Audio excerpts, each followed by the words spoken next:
Bueno, ya estamos grabando. Buen día, de vuelta a todas y a todos.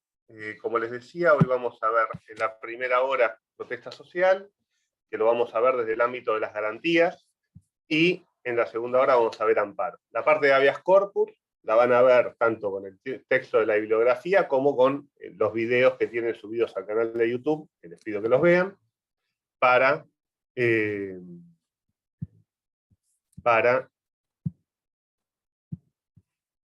completar con el tema de garantías, pues no vamos a llegar, y quiero que veamos bien amparo, que es un tema que entra en el parcial siempre. Así que vamos a compartir pantalla, a que les gusta el tema de los PowerPoint. Vamos a usar un PowerPoint, si lo veo, porque no está. Estamos. Buenísimo, estamos bien.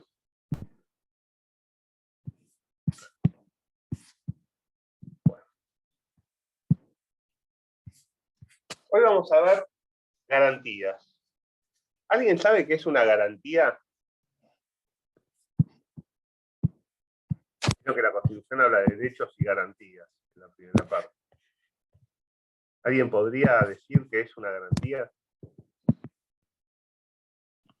Una protección a los derechos, puede ser. Bien, Lucía, exactamente.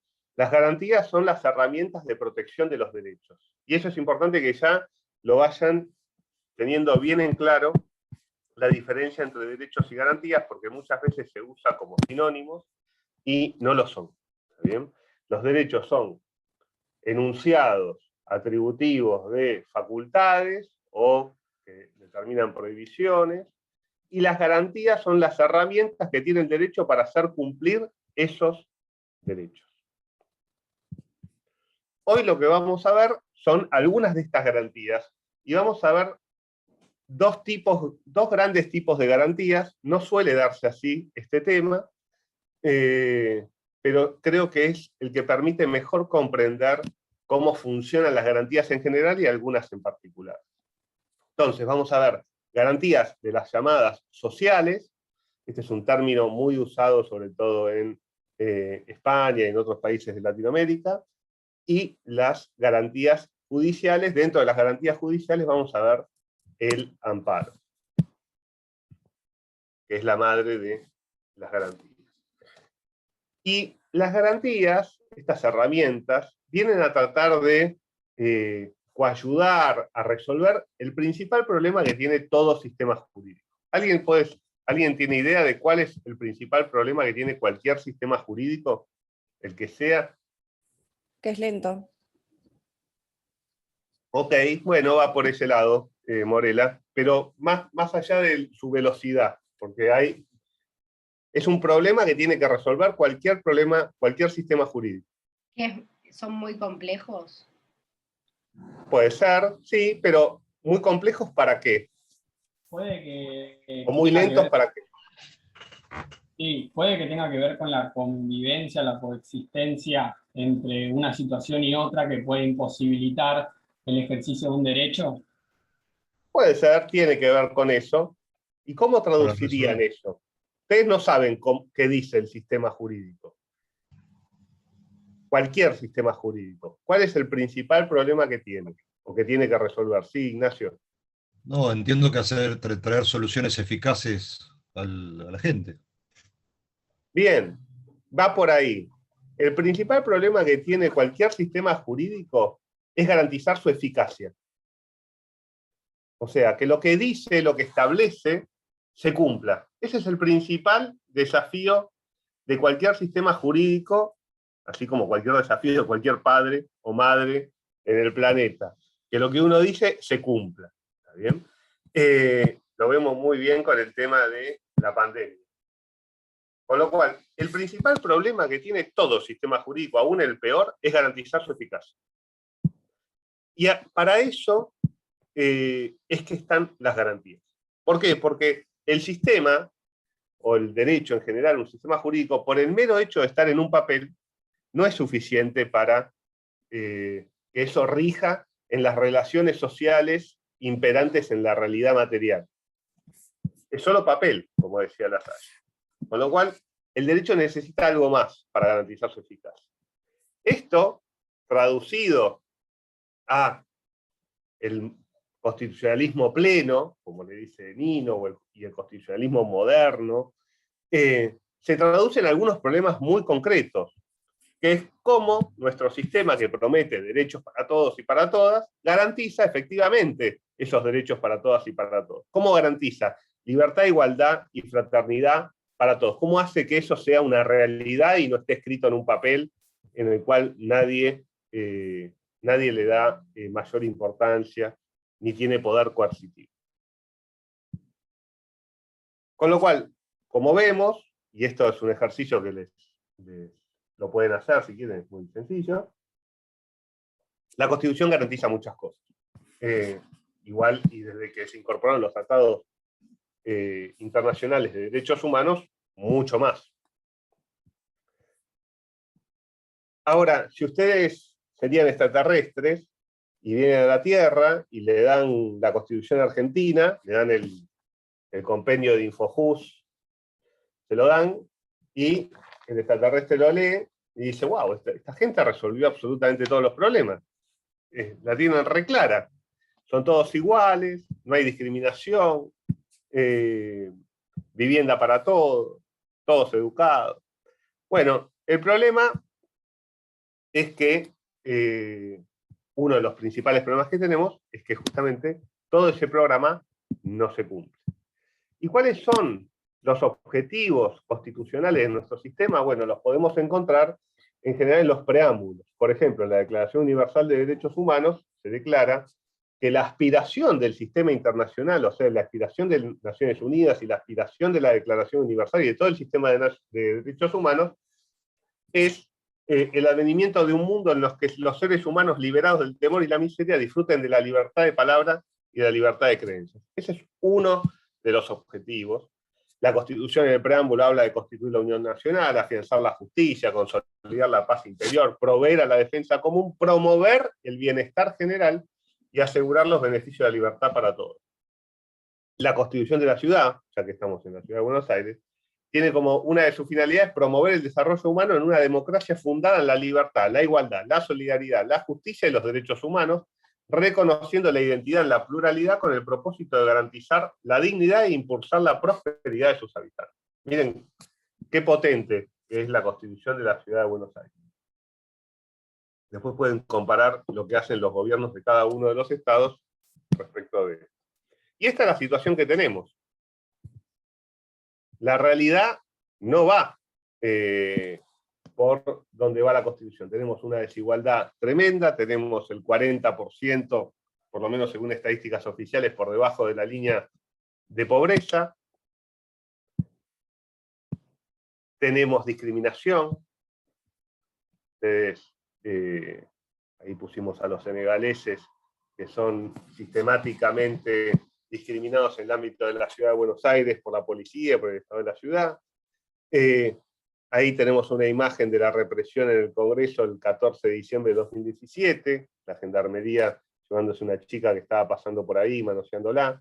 Tenemos represión, tenemos desigualdad, tenemos discriminación, tenemos pobreza. Esta es la realidad que tenemos. Y para pelear contra eso, para que el derecho se pueda imponer, y que esto deje de ser una realidad, o tener herramientas eficaces para luchar para que esto deje de ser así, el derecho tiene diversas herramientas. El sistema jurídico prevé diversas herramientas, que se pueden catalogar, por un lado, en no institucionales o sociales, e institucionales. Las dos son garantías a los fines de garantizar el efectivo cumplimiento del programa constitucional. Las institucionales son las más estudiadas en la facultad. Se dividen en políticas y judiciales, básicamente. Las políticas son desde el sistema democrático, representativo, republicano mismo, la división de poderes, la existencia de instituciones que están al servicio de garantizar esos derechos, ministerios, oficinas, secretarías, la policía, bueno, todas las instituciones de cada uno de los estados que deberían estar al servicio del cumplimiento de los derechos. El Ministerio de Economía. Todo eso son las garantías políticas, que son las garantías originales. Por eso cuando veíamos en DESC, en Derechos Económicos, Sociales y Culturales, algunos problemas de la judicialización, de hecho, el constitucionalismo social que establece los DESC, entendía que la principal garantía de esos derechos era política, no confiaba en los jueces para garantizar esos derechos. La democracia, el sufragio universal, la posibilidad de que todos sean parte del gobierno, son garantías de tipo institucional para terminar con esto. Después están las garantías judiciales, que una de las cuales, la principal, si quieren, vamos a ver hoy, la acción de amparo, que es el género de los procesos constitucionales establecidos para garantizar derechos, y las judiciales, pero no se limitan a los procesos. Todas las cláusulas, todos los instrumentos, todos los procesos que garantizan el debido proceso, todo el sistema judicial está al servicio de garantizar, eso es lo que nos viene a prometer Hamilton, en el Federalista y los padres fundadores, está al servicio de garantizar la supremacía del derecho. La supremacía que no es otra cosa, la supremacía del derecho, que la supremacía de la razón por sobre la fuerza. Pero esas garantías institucionales no son suficientes. La situación en cualquier país del mundo les va a mostrar que no es suficiente el accionar de los gobiernos, el accionar de los tribunales. Se requiere algo más. Ese algo más no solo se requiere para cumplir como herramienta de cumplimiento, sino también que es constitutiva del sistema. La existencia de personas de carne y hueso que se jueguen por cambiar la realidad es la base de todas las revoluciones modernas que dieron a luz a este sistema político. Entonces, el propio sistema prevé mecanismos que se llaman de autotutela, que son garantías sociales o no institucionales, que están reconocidas, que tienen una dualidad, aparecen reconocidas como derechos en general en las constituciones, pero son derechos y garantías. Tienen una doble faz. Por un lado es un derecho y por otro es una garantía. Entre estos encontramos, para mencionar algunos, en sus nombres formales, el derecho de reunión y el derecho de asociación. Cuando hablamos de derecho de reunión, estamos hablando en términos jurídicos de lo que después llamamos coloquialmente, o jurídicamente también, protesta social. Y en derecho de asociación, también que es consustancial con la organización de las personas para llevar a cabo sus planes de vida y promover los fines que consideren corresponder. Esos mecanismos de autotutela están previstos en las constituciones, en los instrumentos internacionales, cuando hablan del derecho de reunión, el derecho de asociación, la Constitución Nacional que habla en el 14 bis del derecho de huelga. Son instrumentos que la Constitución establece para que los controles no sean solo endógenos, sino que haya controles y herramientas de cumplimiento que sean exógenas, o sea, que vengan desde afuera del sistema institucional. Y acá, por ejemplo, tenemos algunas de las que están previstas, algunas formulaciones, por ejemplo, la Declaración Universal de Derechos Humanos: toda persona tiene derecho de reunión y de asociación pacífica, toda persona tiene derecho a que se establezca un orden social e internacional en el que los derechos y libertades proclamados en esta declaración se hagan plenamente efectivos. La Constitución habla en el 14 bis, en una de sus oraciones, que los representantes sindicales gozarán de las garantías necesarias para el cumplimiento de su gestión sindical. Es muy llamativo y es muy propio del tipo de garantía no institucional, esto de las garantías necesarias, todo aquello que sea necesario para cumplir con su tarea y para garantizar el derecho en cuestión. Y la Constitución de la Ciudad, que en esto es muy interesante traerla a colación, además porque estamos por lo menos, la UBA está en la Ciudad de Buenos Aires, la Constitución de la Ciudad utiliza al menos en 9 oportunidades los términos eficacia, eficaces, eficiencia y eficientes, ahí tienen los artículos en los cuales aparece, en 3 oportunidades la palabra real, y en una oportunidad el término operatividad. Las constituciones modernas la Constitución de la Ciudad es una de ellas, es del año 96, están especialmente preocupados por esto, por la eficacia, ¿está bien? Por la realidad, más allá de por lo declamativo. Y esto también estaba en el comienzo, ¿está bien? Artículo 7 de la Constitución francesa de 1793 también se puede ver en la Declaración de los Derechos del Hombre, el derecho a manifestar su propio pensamiento y las propias opiniones, ya sea por medio de la prensa, ya sea de otra manera, el derecho a reunirse pacíficamente, el libre ejercicio de cultos, no pueden ser prohibidos. La necesidad de enunciar estos derechos supone la presencia o el recuerdo del despotismo. Artículo 7 de la Constitución francesa de 1793, la Constitución jacobina, ¿se acuerdan de la Constitución del periodo más democrático de la Revolución Francesa? Primera enmienda de la Constitución de los Estados Unidos, primera, no segunda ni décima, primera enmienda de la Constitución de los Estados Unidos de América. El Congreso no hará ley alguna con respecto a la adopción de una religión o prohibiendo la libertad de culto o que coarte la libertad de expresión o de la prensa o el derecho del pueblo para reunirse pacíficamente y solicitar al gobierno la reparación de los agravios. Miren la importancia que tiene este derecho y esta garantía que el constitucionalista norteamericano le dedicó la primera enmienda. El primer derecho en los Estados Unidos es a reunirse pacíficamente, a protestar y a exigir del gobierno la reparación de los agravios. La Corte Suprema de los Estados Unidos sostuvo en varios casos, pero ahí les mencioné uno, que los estados no pueden convertir en delito reunirse pacíficamente, y a su vez cubre con protección constitucional el derecho a hacer manifestaciones, marchas, piquetes, etcétera. Ya los vamos a ver con un poco más de detenimiento. Cualquier cosa, cualquier pregunta o objeción o lo que sea, levanten la mano, no los veo a todos con esto del compartir pantalla, así que si pueden usar o desmutearse o levantar la mano. En esta línea hay un instrumento poco conocido que les traigo a colación, que es una declaración de Naciones Unidas del año 1999, que se la conoce coloquialmente como la Declaración sobre los Defensores de Derechos Humanos, el nombre largo lo tienen ahí, en donde Naciones Unidas, preocupada justamente por la situación de desigualdad y de incumplimiento de la Declaración Universal y la situación de derechos humanos en el mundo, y viendo la situación que viven aquellas personas que pelean por los derechos o que pelean por un mundo mejor, dictó esta declaración a fin de protegerlos. ¿Cuáles son los problemas que tienen los defensores? ¿Quiénes son defensores, para empezar? Bueno, cualquier persona, cualquiera de ustedes, cualquiera de nosotros que participe ocasionalmente o normalmente en la defensa de un derecho.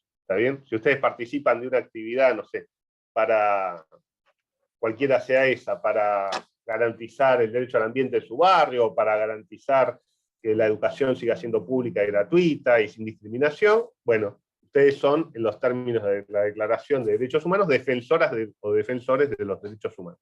No se necesita ser abogado o dedicarse a la defensa de los derechos humanos normalmente, y mucho menos profesionalmente. Entonces, ¿qué es lo que viene a proteger esta declaración?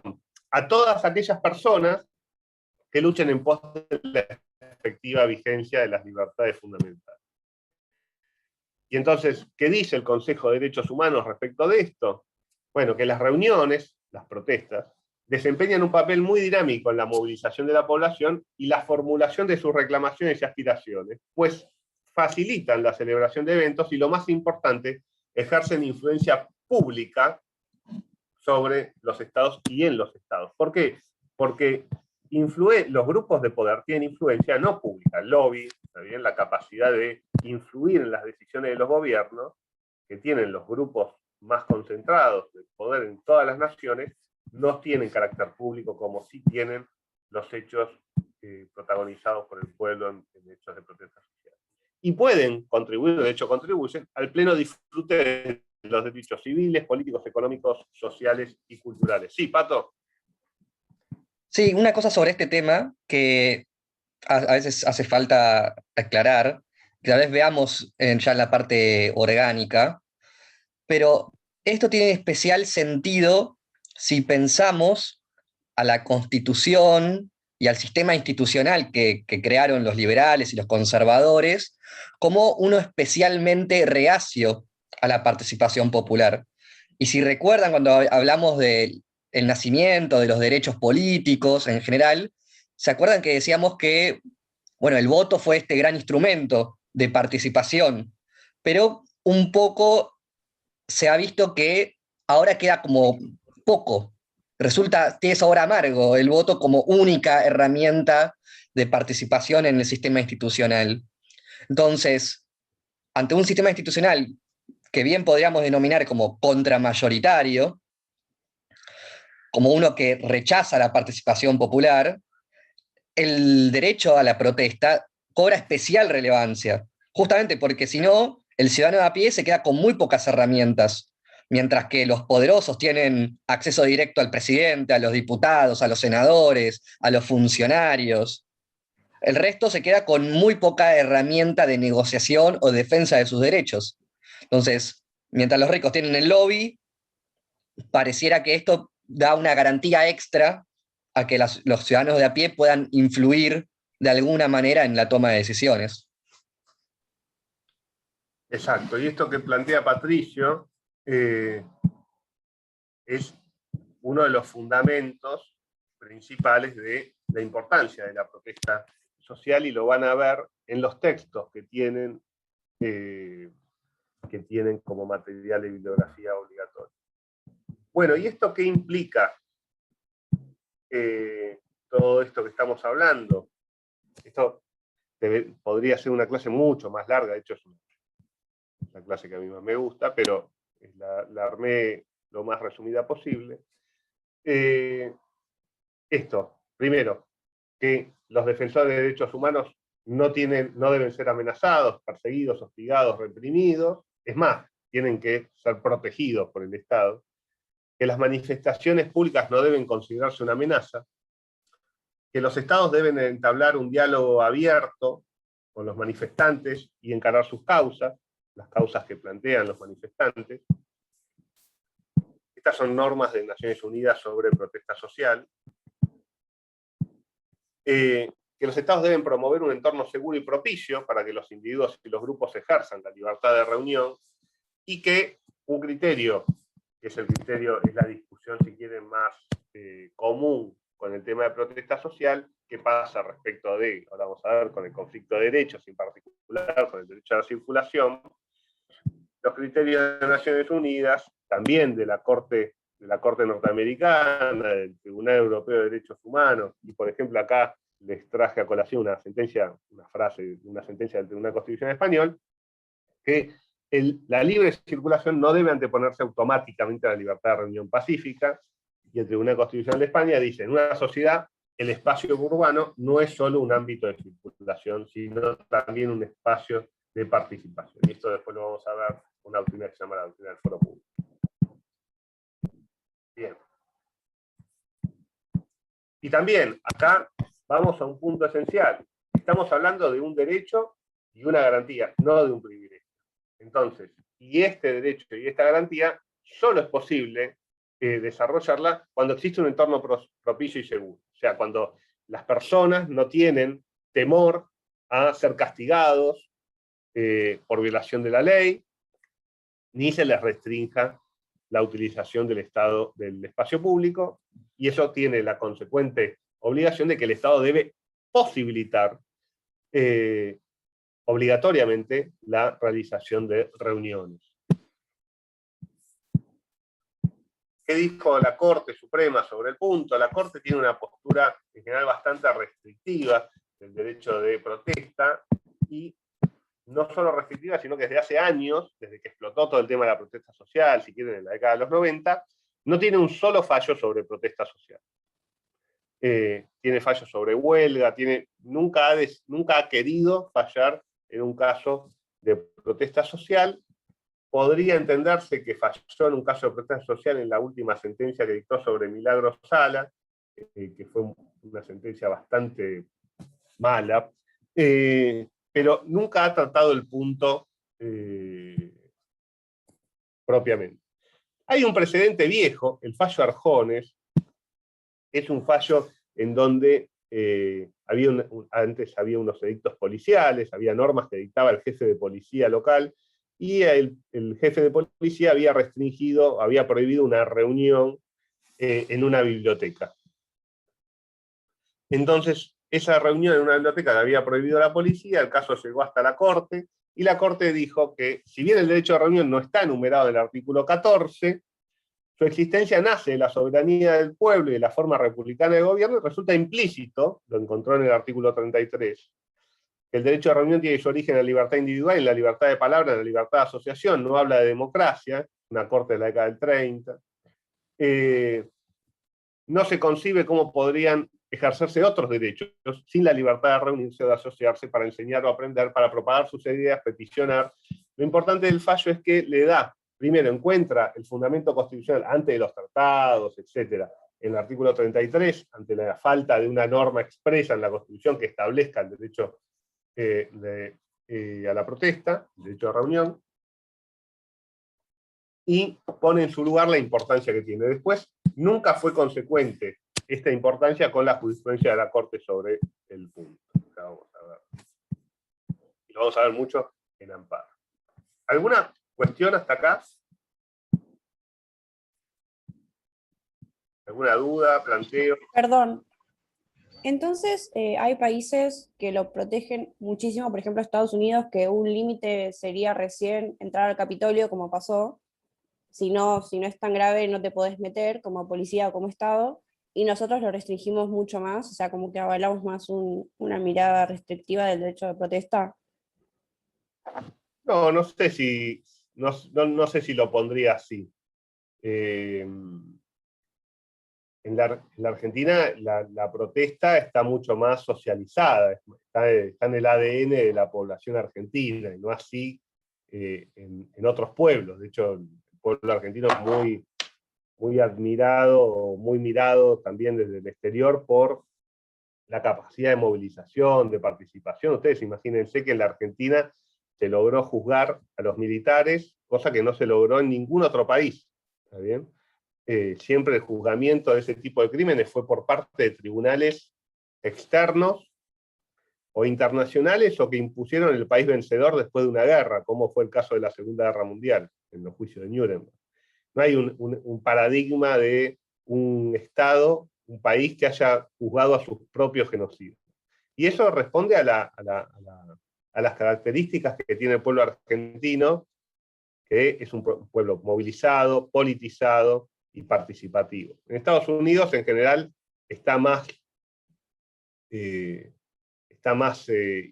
inculcado en la población los intereses privados más que los públicos.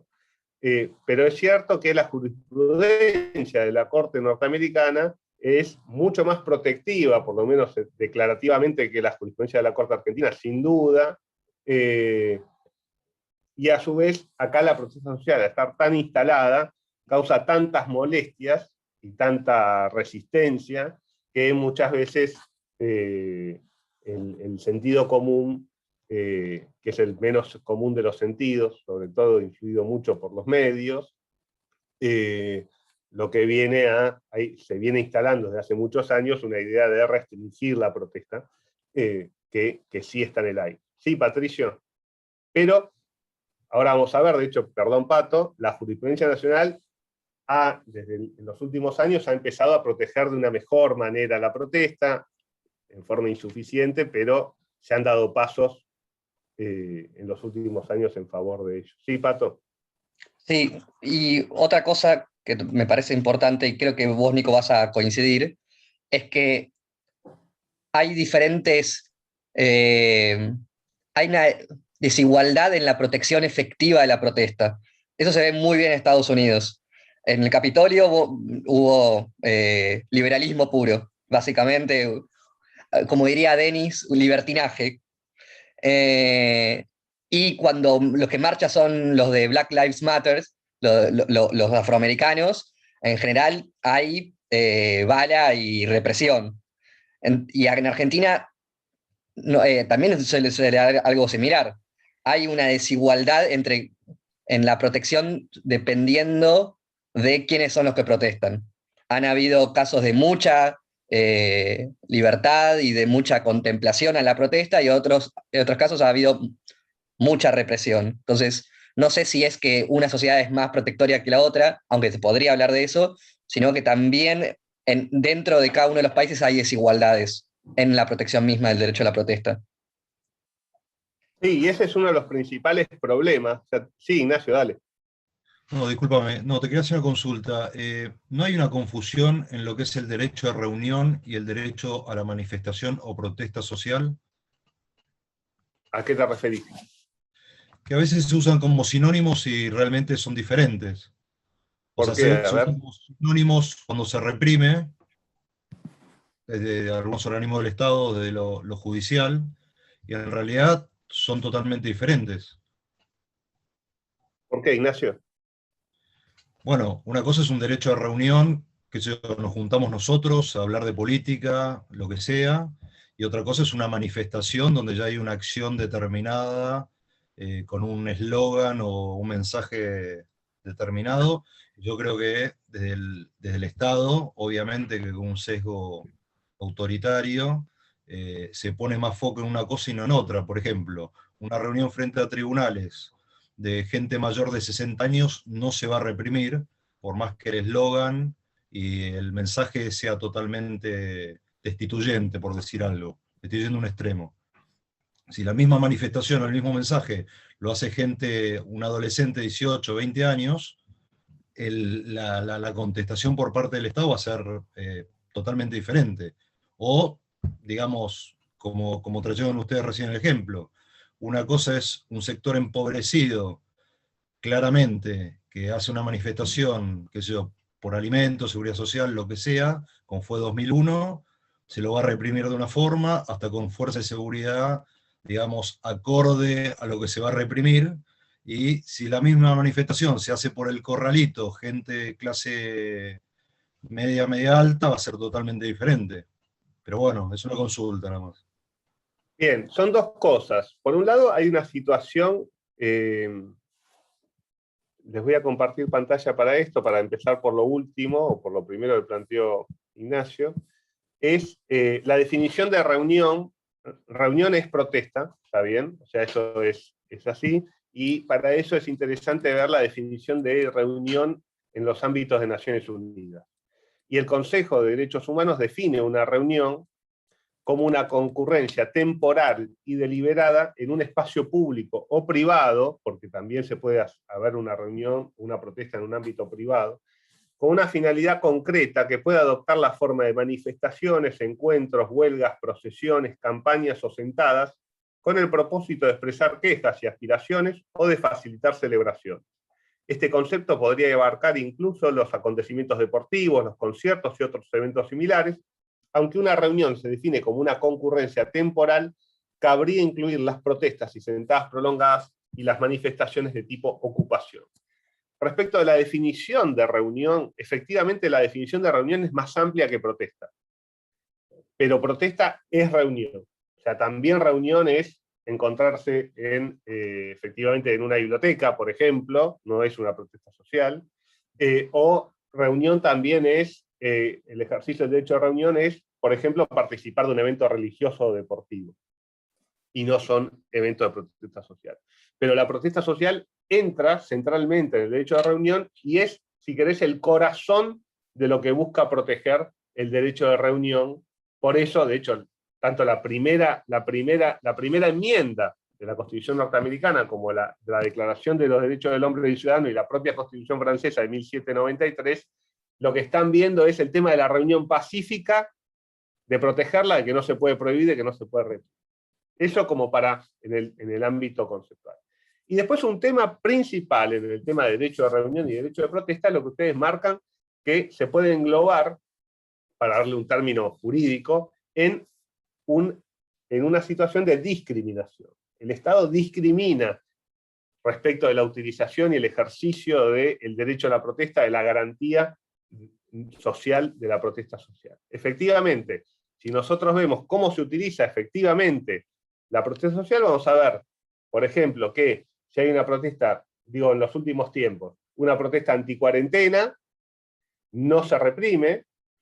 Ayer se reprimió una protesta anticuarentena en Rosario, pero las últimas protestas que hubo anticuarentena en la Ciudad de Buenos Aires no se reprimieron, y sin embargo sí se reprimieron en el ámbito de la Ciudad de Buenos Aires la marcha por Santiago Maldonado, que eran 20 personas, ¿está bien? Con detenidos, etc. También se reprimió una manifestación en la Embajada de Paraguay, que no fue muy conocida. O sea, efectivamente, allí donde la protección de la protesta, nuestra posición y la posición de Naciones Unidas es ninguna protesta debe ser reprimida. ¿Está bien? No es que las protestas de un sector deben ser reprimidas y la protesta de otro no, porque hay un principio fundamental en protesta social, que es un principio antidiscriminación, es que no se puede regular por contenido. O sea, no puedo prohibir una protesta por el contenido, porque justamente lo rico de la protesta es que sea un contenido disruptivo, que sea, mientras más disruptivo sea el mensaje, mientras más minoritario sea, más tiene importancia el mensaje y el derecho, en ese caso a la libertad de expresión de los que se manifiestan. Necesitamos escuchar a los que no escuchamos, ¿está bien? Entonces, por eso necesitamos cuidarlos más. Lo cual no quiere decir que los que escuchamos más no los tengamos que proteger también. Pero efectivamente hay un uso de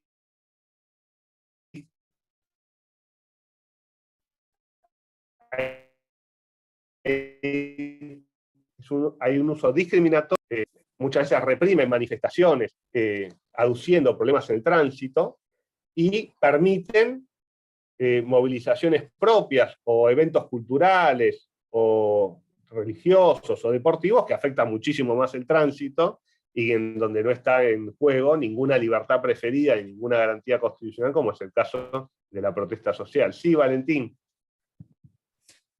No, bueno, yo así como quizás un aporte o también una pregunta, estando de acuerdo con lo que acabas de decir, ¿hasta qué punto nos conviene establecer, si se quiere, una línea moral del Estado y decir, bueno, en este caso interviene, en este caso no reprime? Porque digo, de hecho, yo lo ligo más al gobierno de turno. Como vos dijiste, profe, hemos tenido marchas anticuarentenas que no han sido reprimidas, pero también hemos tenido un gobierno que ha reprimido y le ha pegado a los jubilados, ¿no? O sea, ¿hasta qué punto nos sirve usar una vara moral del Estado de que acá reprime y acá no, cuando en realidad no es tan así?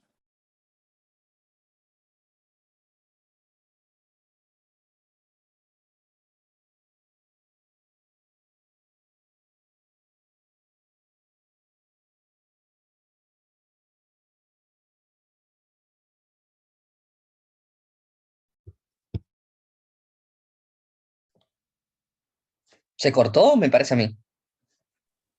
Sí, se Sí, congeló. sí. Parece que se le trabó a Nico. Ok, Se le acordó a Nicolás. ahora, ahora vemos. A ver, sí, Nico.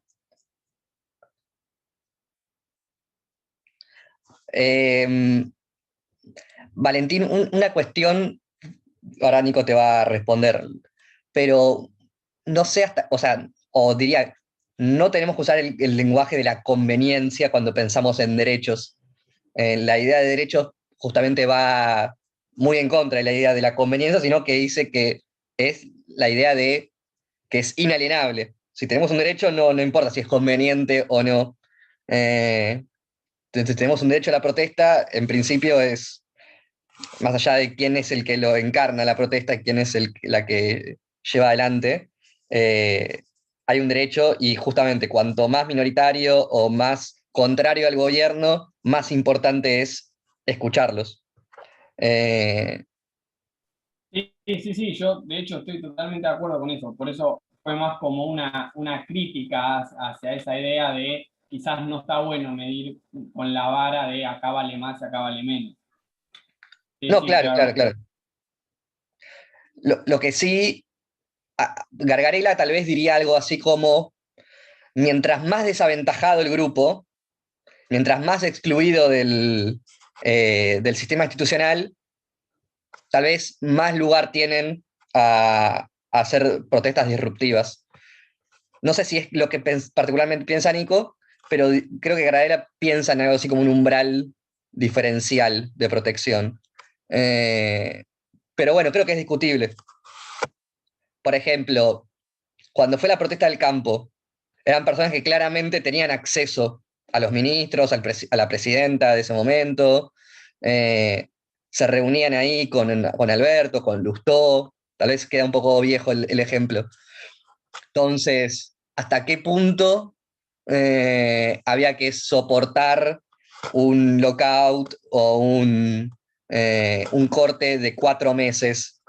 Eso es, tal vez, es polémico decir, tenían un derecho ahí a la protesta tan fuerte como tal vez los vecinos de Villa Inflamable que no tienen cloacas, que están ahí viviendo al lado del riachuelo y que el Estado no hace nada hace 20 años. Eso es un problema y es un tema a discutir. Creo que Nico tiene una visión un poco más amplia de que tal vez la que tendría Gargarela. Pero esperémoslo a él. A ver si me habló. No, no me dijo nada. Ahí está tratando de entrar, Nico. ¿Vos, Morela, qué preguntabas? Yo preguntaba sobre que en las declaraciones o tratados dice proteger la protesta pacífica. O sea, también creo que va un poco con lo que dijo el compañero en cierta parte de, no sé, o sea, cuando deja de ser una protesta pacífica, entonces sí entra la represión en juego y está avalada, aunque no explícitamente. Digamos, el Estado tiene, según el artículo 19 y también la Convención Americana de Derechos Humanos, tiene deberes también, tiene deberes de proteger los derechos de los terceros, o sea, tiene un deber, o ya está habilitado a interferir en las conductas de las personas cuando hay una afectación a los derechos, una afectación sustancial a los derechos del tercero, y también tiene un deber de proteger el orden.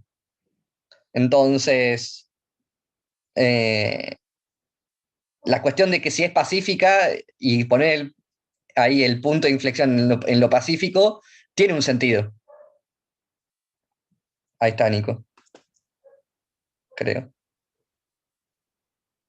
Bueno, vamos al recreo. Me propone Nico 10 y... Nico, ahí estás.